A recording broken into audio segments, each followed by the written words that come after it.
ఒక అందమైన సాయంత్రం నిత్య, హవిష, స్వీటీ మరియు స్వీటీ తమ్ముడు ఉద్దిరాన్ పాత బావి దగ్గర ఆడుకుంటున్నారు. బావి నుండి ఒక వింత శబ్దం వినిపించింది. అది ఏమిటి? స్వీటీ అడిగింది. ఉద్దిరాన్ భయపడకుండా నేను చూస్తాను అని చెప్పి బావి అంచుకు వెళ్ళాడు. బావి లోపల నీరు మెరుస్తూ రంగురంగుల కాంతులతో నిండి ఉంది. దాని నుండి మధురమైన సంగీతం వినిపించింది. హవిష ధైర్యంగా ఇది మాయాబావిలా ఉంది. నిత్య తల ఊపింది.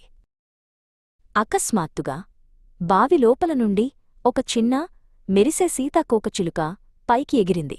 అది వారి చుట్టూ తిరుగుతూ వారిని లోపలికి రమ్మని ఆహ్వానిస్తున్నట్లుగా ఉంది. సీతాకోకచిలుకను అనుసరించి వారు బావిలోకి దిగారు. అది ఒక పొడవైన మెరిసే సొరంగంలోకి దారితీసింది. సొరంగం చివర వారు ఒక అద్భుతమైన తోటలోకి చేరుకున్నారు. అక్కడ ప్రతి పువ్వు మెరుస్తూ ప్రతి ఆకు రంగురంగుల కాంతితో నిండి ఉంది. తోటలో చిన్న చిన్న మెరిసే జీవులు ఎగురుతూ నవ్వుతూ ఉన్నాయి. ఒక చిన్న పచ్చని డ్రాగన్ వారిని చూసి నవ్వింది. వారు తోటలో ఆడుకున్నారు, మెరిసే పండ్లను రుచిచూశారు మరియు డ్రాగన్తో స్నేహం చేశారు. సాయంత్రమయ్యేసరికి వారు ఇంటికి తిరిగి వెళ్లాలని నిర్ణయించుకున్నారు. డ్రాగన్ వారికి వీడ్కోలు పలికింది.